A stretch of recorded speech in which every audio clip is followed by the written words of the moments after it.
ये है दिल्ली क्राइम मोर्चा news network. तेरे को ना मारा ना मैंने, तेरे को जान के तो मेरा नाम वसीम नहीं है, तो याद रख लियो तू। जान से मारेगा? तेरे मुंह में बहन तुझे जान से मार दूंगा, तेरे बच्चे को मार दूंगा, तेरी माँ को मार दूंगा। एक महिला जिनका ये आरोप है कि उनके साथ एक मुस्लिम लड़का जो 8 साल तक रिलेशनशिप में रहा, 8 बार उसने उनको प्रेग्नेंट किया और 8 बार उनके बच्चे को गिराया गया। मैं पिछले 8 साल से उसके साथ लिविंग रिलेशन में रह रही थी। ऐसा कौन सा प्यार में आप अंधे हो गए कि आपने उसको सारा खर्चा आप उठाती थी? पता नहीं, मेरी उसके मत खाने मर का गई, मेरी मत मर गई थी। जब एक बार इमोशन करवाया तो आपको समझ में नहीं आया दोबारा उसके साथ? हर बार जब रिलेशनशिप बनता गया आप लोगों के बीच में, हर बार आपको पता है कि किस तरीके की चीजें हो रही हैं, लेकिन हर बार 8 बार आपकी भी सहमति रही बच्चे को मारने में? फिर तो रिलेशनशिप में आते हो, लिविंग में मत रहो कभी भी। उसको देखो, परखो अच्छे से, उसके बाद में कोई चीज सोचो आगे के लिए। कहा जाता है प्यार का कोई धर्म नहीं होता, हिंदू मुसलमान से किसी किसी से भी प्यार हो सकता है, उसका कोई दीन धर्म नहीं होता है। लेकिन आपको लग रहा है कि आज आप हिंदू थी शायद इसलिए आपको इस तरीके से छोड़ा? हाँ बिल्कुल लग रहा है। केरला स्टोरी मैंने देखी अभी कुछ टाइम पहले, मेरा दिमाग खुल गया। अब मैंने अपना मन बना लिया, मुझे इसके साथ नहीं रहना। नमस्कार, जय हिंद। आप देख रहे हैं दिल्ली क्राइम मोर्चा।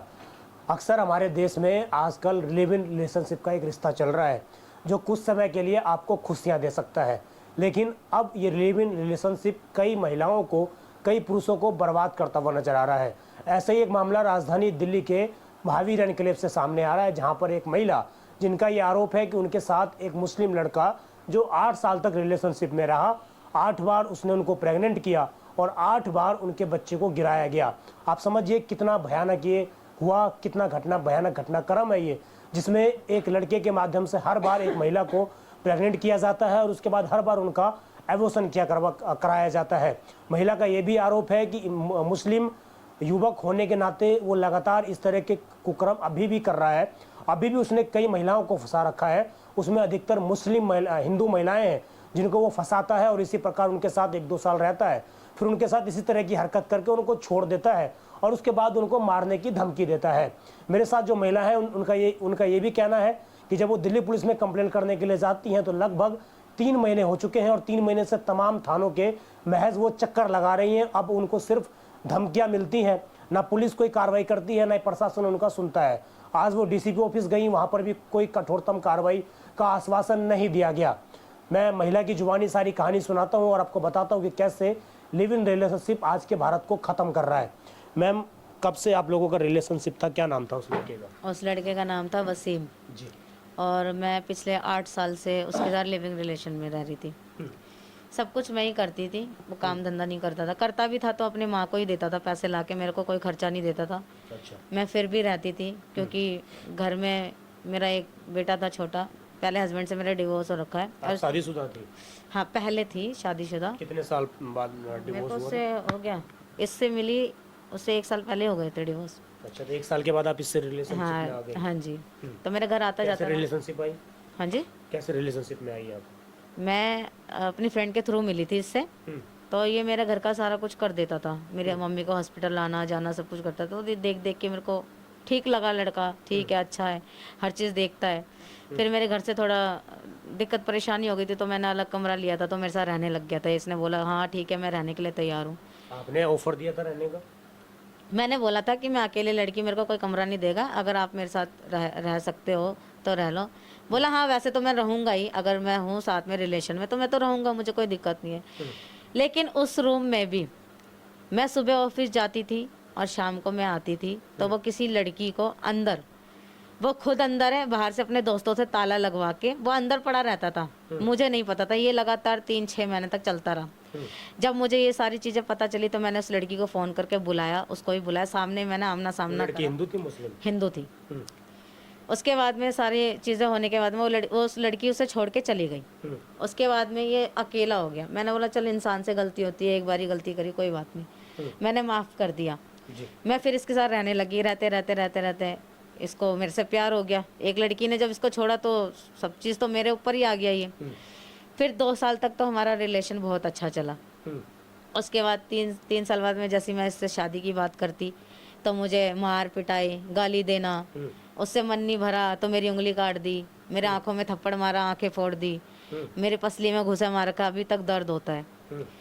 इतना कुछ कर दिया। उसके बाद मैंने बोला अब बहुत टाइम हो गया, 4 साल हो गए, मैंने बोला अब बहुत टाइम हो गया शादी, हाँ करेंगे करेंगे, ऐसे टालता गया और ऐसे करते करते इसने मेरे 8 बच्चे मार दिए।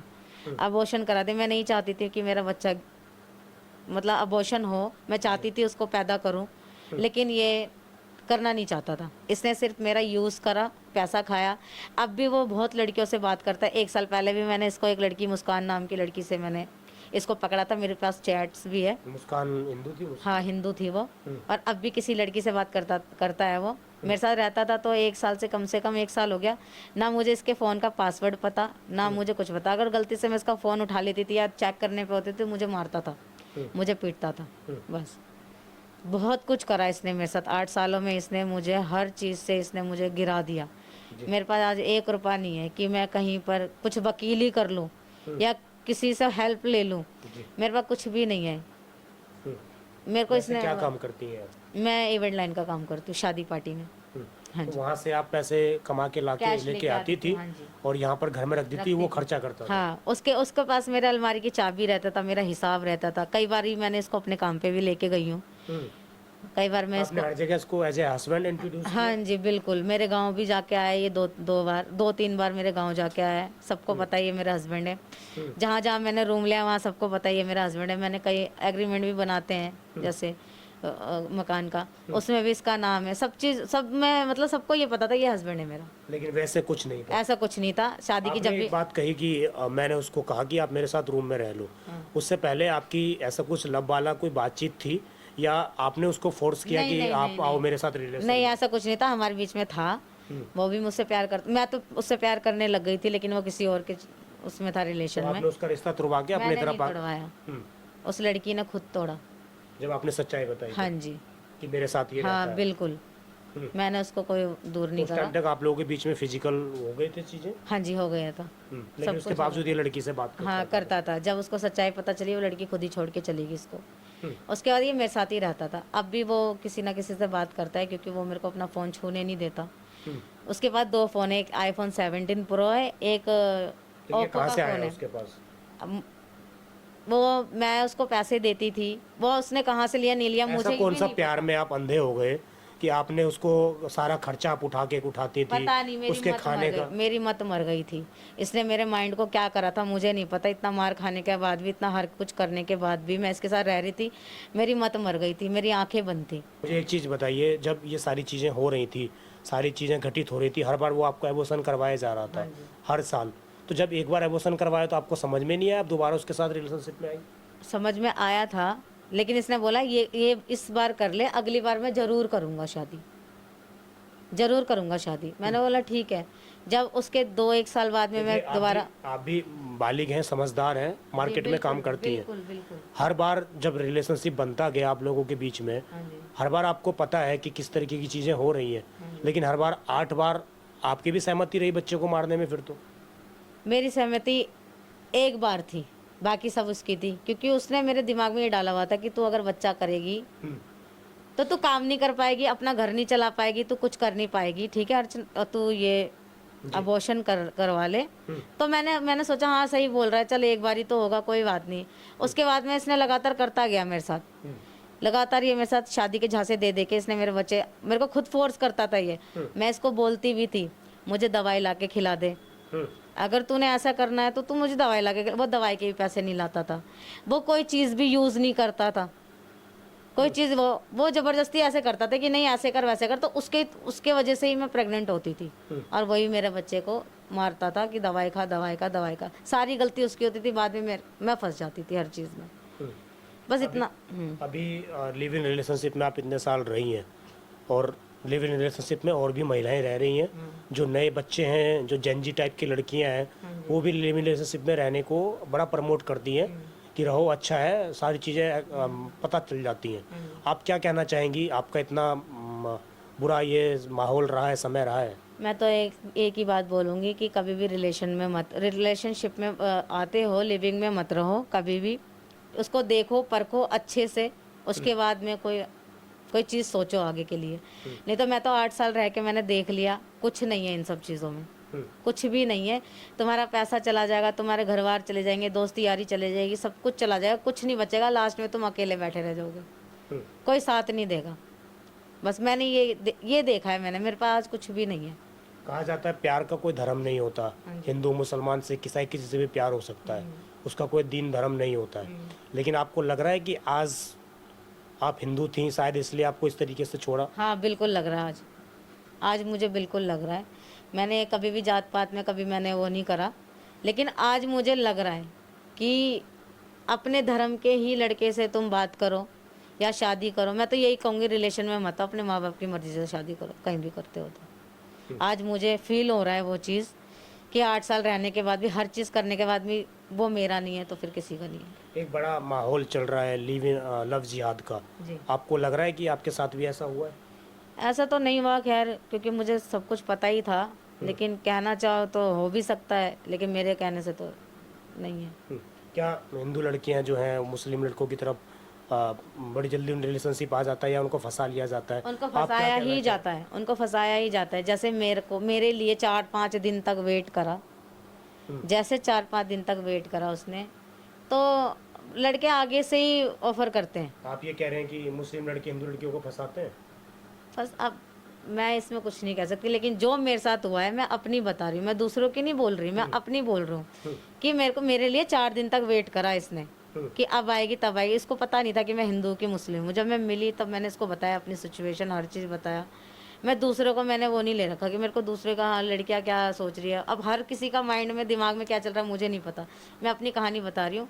लेकिन इसने मुझे खुद आगे से ऑफर करा था हर चीज़ के लिए, बस इतना बोलूँगी। पुलिस तौर पर क्या कार्रवाई हुई है, क्या कार्रवाई आप चाहती हैं?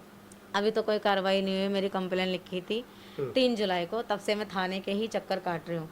पालम थाने में मैंने एप्लीकेशन दिया था, कई बारी मैंने 9 से 10 बार मैंने 112 में भी कॉल करा। जब मेरे को वसीम ने धमकी दी तब मैंने 112 में कॉल भी करा, लेकिन वहाँ जाने के बाद में कोई कार्रवाई नहीं, कि तुझे जान से मार दूंगा, तेरे बच्चे को मार दूंगा, तेरी माँ को मार दूंगा, केस वापस ले ले, नहीं लेगी तो तेरी ज़िंदगी ख़राब कर दूंगा, मैं जेल भी चला जाऊंगा, तो मेरे बंदे यहाँ से तेरा काम कर देंगे।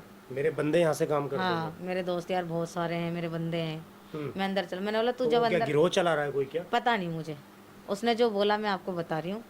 उसने बोला अगर मैं अंदर, मैंने बोला अगर तू अंदर ही चला जाएगा तो तू मुझे मारेगा कहाँ से, तो मेरे पे बहुत सारे बंदे हैं, काम तेरा अपने आप हो जाएगा चुटकियों में।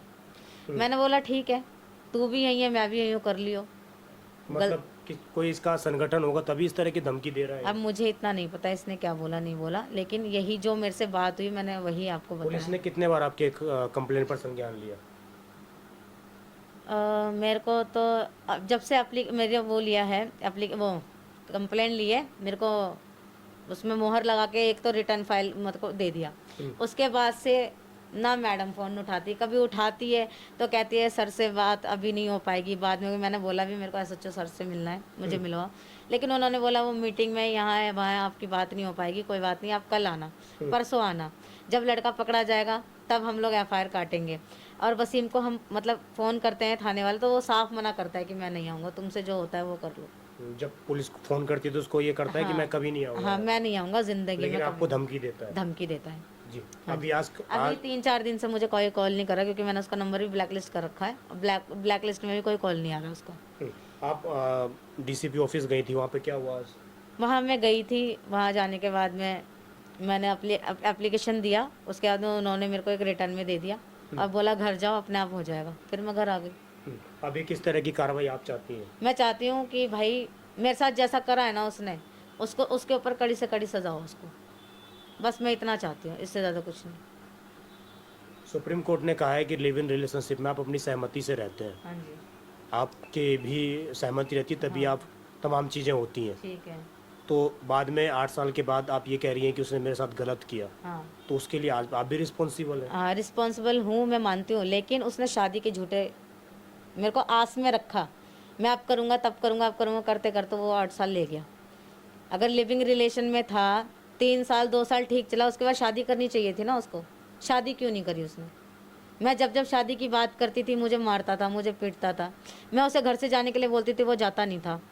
2 दिन अगर लड़ाई हुई है घर पे चला गया अपने, उसके बाद दोबारा मेरे घर में दरवाज़ा खटखटाता रहता था, तो आपने क्यों मुझे entry माफ़ कर दे, मुझे माफ़ कर दे। मैंने बोला चल ठीक है, एक बार होता है इंसान को, 2 बार होता है, चलो कोई नहीं। अब मुझे क्या पता था वो आते टाइम में अपनी औकात दिखाएगा। दी?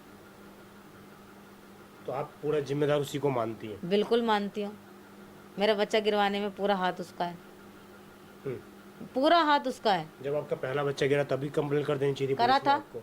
करा था, पुलिस ने? मेरी उंगली कटी थी तब भी करा था, मैंने कंप्लेन करी थी, हम्म, सब कुछ करने के लिए तैयार था। बोला अगले आपने महीने पुलिस करवा, को- लिखा पढ़ी थे, मेरे पास सारी चीज़ें हैं, हम्म। सब कुछ है, लिखा पढ़ित करके लेके आई थी। अगले महीने शादी करने वाला था, उसके बाद मैं फिर नहीं करा। फिर जब मेरी उंगली कटी तब मैंने कंप्लेन करी थी। क्या फिर कंप्लेन हमारा करी बीच थी? आपके पति ने उंगली काट दी है या आपके बॉयफ्रेंड ने उंगली? बॉयफ्रेंड बोलूंगी ना, पति कहाँ से हो गया मेरा, बॉयफ्रेंड ने काटा है जिसके साथ लिविंग रिलेशन में रह रही हूँ, हम्म। ये बोला। तो तभी पुलिस ने मतलब कुछ नहीं इस तरीके कुछ से? नहीं करा सर, कुछ भी नहीं, लिखा पढ़ित करके छोड़ दिया।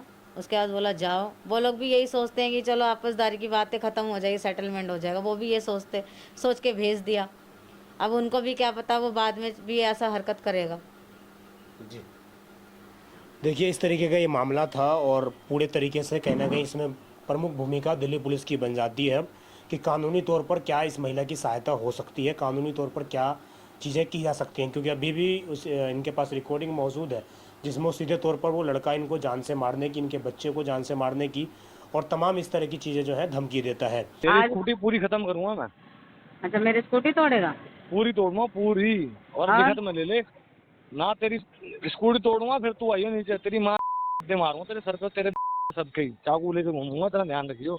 अब आप समझिए, कई बार लगभग 3 महीने से लगातार ये थाने के चक्कर लगा रही हैं, लेकिन कानूनी तौर पर इनको मदद नहीं मिल रही। इसीलिए आज ये मीडिया के सामने आ रही हैं, अपनी बातें रख रही हैं और इनकी मांग सिर्फ इतनी है कि इनको पुलिस के तौर पर जो कानूनी मदद होती है वो दी जाए।